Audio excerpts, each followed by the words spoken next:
નમસ્કાર ખેડૂત મિત્રો, આજે તારીખ 2 મે 2025 આજની સવારની હવામાન અપડેટની અંદર માહિતી મેળવીએ તો ગુજરાતવાસીઓ 3 થી લઈને 10 તારીખ સુધી સાવધાન રહેજો. માવઠું અતિ ભારે થવાની સંભાવના દેખાઈ રહી છે. સૌરાષ્ટ્ર વિસ્તાર, કચ્છ અને ઉત્તર ગુજરાતની અંદર ભયંકર માવઠાની સંભાવના રહેલી છે. તો વિસ્તાર વાઇઝ અપડેટ મેળવીશું. પવનની ઝડપ પણ 50 કિલોમીટર કરતાં પણ વધુની જોવા મળી શકે છે.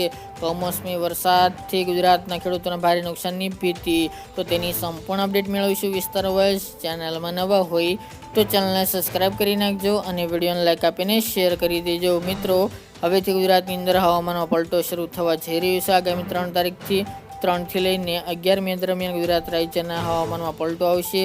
અત્યારે દક્ષિણ ભારતના ભાગો અને ઉત્તર ભારતના ભાગોની અંદર, રાજસ્થાન સહિતના ભાગોની અંદર વરસાદી માહોલ છવાયેલો જોવા મળી રહ્યો છે. પ્રી મોન્સૂન એક્ટિવિટીના ભાગરૂપે માવઠું દેહદાના બેટિંગ ગઈકાલના રોજથી કરી રહ્યું છે. આવતીકાલથી ગુજરાતનો વારો છે. ગુજરાતના અનેક ભાગોની અંદર વાત કરવામાં આવે તો 1 થી લઈને 4 ઇંચ સુધીના ધોધમાર અતિભારે કમોસમી વરસાદની પણ શક્યતાઓ દેખાઈ રહી છે. 1 થી લઈને 4 ઇંચ વરસાદ એક જ દિવસમાં નહીં જોવા મળે. 3 થી લઈને 10-11 મે દરમિયાન અલગ અલગ વિસ્તારની અંદર વરસાદી માહોલ આ જોવા મળશે.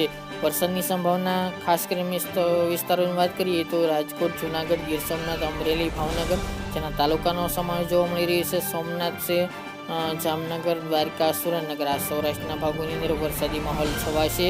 આમ જોવા જઈએ તો સૌરાષ્ટ્રના તમામ ભાગોની અંદર વરસાદની સંભાવના છે. એ પણ મિત્રો ગાજવીજ સાથે તોફાની પવન સાથે આ માવઠું જોવા મળશે, જેની તમામે ખેડૂત ભાઈ નોંધ લેવી. સુરેન્દ્રનગર સિવાય બોટાદનો પણ સમાવેશ જોવા મળી રહ્યો છે. અમદાવાદ, વિરમગામ એ વિસ્તારની અંદર પણ સંભાવના રહેલી છે.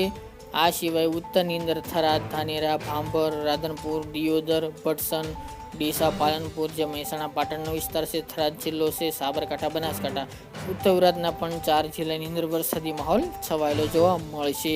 આ સિવાય મિત્રો પૂર્વ ગુજરાતની અંદર ડાંગ જિલ્લો છે, દાહોદ છે અને વડોદરા 3 જિલ્લાની અંદર વરસાદની સંભાવના છે. દક્ષિણ ગુજરાતની અંદર સુરત આસપાસના ભાગોની અંદર વરસાદી ઝાપટા જોવા મળશે. દક્ષિણ ગુજરાતની અંદર એટલો બધો ખતરો જોવા મળશે નહીં. અને સાથે જ મિત્રો સૌરાષ્ટ્રના વિસ્તારો અને કચ્છના વિસ્તારની અંદર 40 થી લઈને 50 કિલોમીટર ઝડપે પવન ફૂંકાવાની પણ સંભાવના રહેલી છે. સાથે જ મિત્રો અલગ અલગ ભાગોની અંદર અલગ અલગ તારીખો દરમિયાન કમોસમી વરસાદ પણ ખાબકશે. એક સાથે મિત્રો અમુક વિસ્તારની અંદર 4 ઇંચ સુધીના ધોધમાર વરસાદો 1-2 વિસ્તારની અંદર જોવા મળી શકે છે.